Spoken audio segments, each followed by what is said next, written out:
ikaze mu kiganiro BaradaVibes. Uyu munsi ari ubutumwa mperutse kubona umugabo nyandikira ambwira ati naciye inyuma umugore wanjye none nateye inda. Yarimo ambwira ubuhamya bwe tuganira bisanzwe. Ati Barada ndapfuye siniteguye gutandukana n'umugore wanjye. Ntago numva ukuntu nzamureba mu maso nkareba abana banjye nkareba umuryango mu maso nkongera nkaba umugabo nkuko nari meze kubera ibintu nakoze. Nukuvuga ngo niba icyo kintu cyarabayeho ntabwo azagihisha, agomba guhangana nacyo. Uyu mugabo rero anyandikira tuganira kuri iki kintu, namusabye uburenganzira ndamubwira se nzabikoraho ikiganiro, namubwira ati nta kibazo upfa kutamvuga izina. Niba uyu mugabo byaramubayeho, hari benshi byabayeho, hari n'abandi bishobora kuzabaho. Guca inyuma umugore wawe warangiza ugatera inda, ugaca inyuma umugabo wawe warangiza ugatwara inda y'undi muntu. Iyo umuntu arimo acenga kugira ngo abonane n'uwo muntu, ntabwo aba atekereza ku ngaruka. Hari n'igihe uzitekereza akavuga ati nzanywa umuti. Mu kubivugaho uyu munsi rero nagira ngo nibarize wowe uca inyuma uwo muntu mwashakanye. Uciye inyuma umuntu mwashakanye ntukoresheje agakingirizo, utekereza ibintu bibindi bishobora gukurikiraho. Mujye mureba ukuntu sida cyangwa izo ndwara zandurira mu mibonano mpuzabitsina zigenda zizenguruka. Umuntu arakora ibishoboka byose, arasiba message, araparika imodoka agafata ingendo runaka, arihishahisha kugira ngo adafatwa, kugira ngo uwo bashakanye atamubona. Ariko yajya guhuza ibitsina n'uwo muntu ntiyikingire. Ese kuciye inyuma umugore wawe cyangwa umugabo wawe ukajya ku wundi muntu, uzi uwo muntu abyutse, uzi uwo muntu avuye, uzi uwo muntu ahura nande, uzi uwo muntu arwaye ibi, ntabwo ukoresheje agakingirizo. Umugiyeho muhuje ibyo bitsina, ukahabyuka ukaza ukajya kuwo mwashakanye, ukamuhahira, ukamuzanira indwara zandurira mu mibonano mpuzabitsina, ukamuzanira sida, ukamuzanira ibintu byose uteruye aho hantu. Kuki udakoresha agakingirizo? Uraharanira ko atagufata, uraharanira ko atazamenya ibyo urimo, ariko ntiwikingire, ntukingire ubuzima bwawe. Uriya wasigaye mu rugo, uriya mugore mwashakanye, uriya mugabo mwashakanye, kuki ubyuka aho hantu ukaza nawe mukaryamana mugahuza ibitsina? Nta mishinga, nta bana mufitanye ku buryo wumva yuko mu gihe wanduye ukazanira uwo mwashakanye iyo ndwara uba urangije ubuzima, uba urangije urugo. Kuki mudakoresha agakingirizo? Wowe uca inyuma uwo muntu muryamana, uwo muntu muhuza ibitsina, umwizera ute? Ni iki wishingikirizaho ujya kuryamanira nawe mukaryamaniraho? Kuko niba wowe uca inyuma uwo mwashakanye, byanze bikunze nawe n'uwo nguwo ujyaho nawe afite abandi bahura nabo, baba bafite ahandi bavuye, mugahuzahuza ibyo bintu byanyu, byarangiza ugasanga indwara zirimo zirasirikira mu bantu. Hari n'igihe none unamenya ko wanarwaye, ugakomeza iryo banga ukariryamaho, ukaza ugahura n'umuntu mwashakanye mukaryamana, ukamwanduza ubizi neza ko hari ahantu wabyutse ukayizana. Icyo kintu cyo gukoresha agakingirizo cyo kubwizanya ukuri kitazamo. Umuntu arakwizeye, uraje, urabiza ahantu ubyutse, ntunavuga utereka basimbanze nipimishe. Uyu munsi hasigaye hari teste zo gupima ubwandu bwa sida ziri rapide, zidategereza amezi 3. Niba uzi ko uca inyuma umuntu mwashakanye ntukoresha agakingirizo, kuki udakoresha iyo test ngo uvuge uti okay ndayigura nipime hanyuma nze ndi clean? Niba warananiwe kwifata, niba warananiwe kugumana uwo muntu mwashakanye ukirirwa uzengurukaho, kuki utikingira? Hanyuma rero wa mugabo we waciye inyuma umugore wawe utera inda, uyu munsi uri muricuza, ariko kwicuza kwawe nta kintu biri butange. Ahubwo uyu munsi ndakubaza nti urabyitwara mute? Ugomba kwirengera ingaruka, byange bikunde ingaruka zizakubaho. Ubihishe ubivuge, ingaruka zizakubaho. Ariko nanone guhisha ikibazo cyabaye kizagaragara si cyo gisubizo, ahubwo ibyiza ni ukubivuga, ingaruka zikakugeraho ukamenya n'icyo gukora hakiri kare. Akenshi rero usanga iyo bigenze gutya, ugasanga umugabo ateye inda hanze, hari igihe bigereka ku mugore bashakanye, ugasanga urimo urashaka impamvu. Umugore hari ibintu atakoze, hari ibintu atujuje, yambereye umugore mubi, bituma ngwa mu gishuko. Mbere yo kutangira kubigereka ku mugore, banza umenye ko ari we wakoze ikosa. Ibyo umugore byose yakoze ntabwo yigize akubwira ngo ujye hanze. Irengera ingaruka, umugore umushyire ku ruhande. None se kuba uri mubi umugerekaho biratanga iki? Ko wamaze gutera inda. Ikindi, ujye wibaza ngo urabibwira umugore wawe cyangwa uzabimuhisha. Kubimubwira wanarize wicare uvuga uti okay ndabimubwira biragenda gutya, nibigenda gutya ndabigenza gute, nimbimuhisha se bizagenda gute. Kuko hari igihe ubihisha umugore noneho muri za systeme, muri za strakari, muri bya bibazo byose bikazarangira nabimenye nabi. Kuko hari abakobwa usanga waramuteye inda utamufasha akabyuka mu gitondo akazana umwana iwawe. Ese niko ushaka ko umugore wawe azabimenya?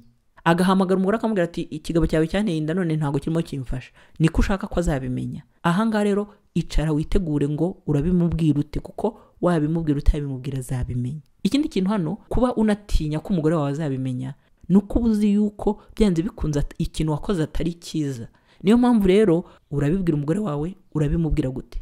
Ese umugore wawe azabyakira gute? Byanze bikunze bizamubabaza, azakubwira nabi, ariko se nyuma zitwara gute? Ashobora kubyakira akakubabarira bitewe n'iki? N'uburyo mubanye. Kuko abagore maze kubona yuko ari ba nyirandarwemeye, ukabimubwira uko wamwicaje, ukabimwibwirira, akarakara, akakubwira nabi, akagutuka, ariko nyuma akavuga ati ariko yaranabimbwiye. Iyo amaze gucururuka akakubabarira akavuga ati yaranabinyibwiriye. Hakaba n'igihe noneho ubiceceka ntubimubwire, ejo akazabimenyera ahandi. Icyo gihe nibaza yuko uburakari bwe buba burenze, kuko icya mbere waramubeshye, icya kabiri abimenyeye ahandi atari wowe bimubwiye. Icyo gihe nyine urumva azarakara, gutandukanye na wa wundi wabyibwiriye amaso ku maso bikamurakaza ariko akabimenya. Ariko icyo umenya cyose ntago kubabara, ntago bizabura. Azababara nyine azumva ko wamuciye inyuma. Icyo gihe rero nakurakarira, nakubwira nabi, nagira gute, ntuzumve ko akabya. Hoye, ntuzumve yuko ari umugore mubi. Hoye, nawe ishyire mu mwanya we, ari we bibayeho. Byanze bikunze warakara. Nta nubwo ntekereza ko hari abagabo benshi bakwihanganira kugira gute, kumva ngo umugore aratwita inda y'undi mugabo ngo amubabarira. Abagabo benshi bahita batandukana, ntabyumve. Ni benshi, ariko harimo n'ababyihanganira gapo. Ariko noneho mu gihe ubimubwiye akarakara, ntuzavuge uti kanaka urakabya cyane ngo wumve ko arakara nabi. Hoya, birakwiriye kandi niko bigenda. Hanyuma rero ikindi kibazo kinakunze kugora ni gute witeguye gufasha uwo mukobwa wateye inda cyangwa uwo mugore. Ese arabizi ko wubatse? Arabizi ko ufite undi mugore cyangwa warabimuhishe nawe? Kuko hari igihe umugabo aza agatereta umukobwa, akamushyiraho, akamusohokana, yaramuhishe ko yubatse. Undi yamubwira ati ndatwite, ati reka wimbwira njyewe ndubatse. Siko abagabo bajye babikora. Uwo muntu wateye inda we azi ukuri, arabizi ko ufite urundi rugo. Hanyuma uwo mwana uramuteganyiriza iki? Azitwa uwawe? Uzamwihakana? Uzabwira umukobwa ngo ayikuremo? Uzamufasha igihe gito nurangiza umutererane? Bihagaze gute? Ahanga ngenda kubaza ibibazo, kuko uzamwitaho, ntuzamwitaho, uzamwihakana, uzamufasha igihe gito umureke, uzabwira umukobwa ayikuremo, uwo mwana ugiye kuvuka mu rugo uzamuhuza gute n'uwawe? Ese uyu munsi ingamba ufashe nizi? Ibi bintu nubivamo amahoro uzongera? Uzakomeza kuko uzaba wabonye isomo, cyangwa uzahita ucikayo burundu? Simbizi. Muri make rero njyewe nta gisubizo naguha ngo kora iki cyangwa reka iki. Donc icyemezo n'ikintu uzakora byose biri mu biganza byawe. Gusa icyo ukwiye kumenya nuko icyambere wababaje umugore wawe, waramubabaje. Sinzi niba kumubabaza kwawe wowe uri mutwumva uyu munsi bigukora ku mutima, kuko uyu mugabo wambarira iki kibazo cyangwa wanyandikiye bino bintu we yarababaye arambwira ati ntago byari binkwiriye, ntago uyu mugore nari nkwiriye kumwitura bino bintu, ariko birambabaje ko bimbayeho. Wowe ubikorera umugore wawe, wowe uri umuca inyuma ukaba warateye n'inda, birakubabaza ko uri mubabaza umugore wawe cyangwa nta kintu bikubwiye? Ikindi kintu, uwo muntu wateye inda nawe urimo uramubabaza, kuko niba waramubeshye ko uri single, azi ko mufitanye amateka cyangwa azi ko mufitanye ubuzima, uyu munsi akamenya yuko wubatse, byanze bikunze nawe azababara, kuko azumva yuko wamubeshye. Azababariramo, kuko niba anabizi ko washatse, uyu munsi agiye gutangira kurera umwana, kandi kurera umwana w'umugabo wubatse urundi rugo biba bigoye. Ntabwo ubona ibintu uko wakabibonye nk'umugore uri mu rugo, ntabwo ubona ibintu uko wabikenera. Umwana azakura ejo avuga ati ariko kuki papa wanjye tutabana? Usanga umwana atangiye kwibaza ibibazo byinshi cyane atarigeze asaba kuza muri urwo rugo. Nyina rero uwo wateye inda nawe azabibabariramo, ntuzamushaka, umwana we ntazakubona uko ashaka. Donc harimo utubazo, urimo urateza ibindi bibazo. Ikindi kintu, nawe ntago utuje mu mutima wawe, ntago utuje kuko ufite ingo ebyiri. Uyu munsi umugore mubana yenda wamusabye imbabazi, yamenye ibyabaye, ariko ntago icyizere kigaruka.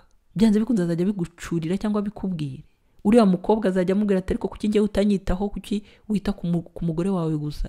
Usange hatangiye kuzamo utuntu tumeze nk'utubazo. Ahangaha ni kuri wowe wabivuze, simvuze wowe ubihisha.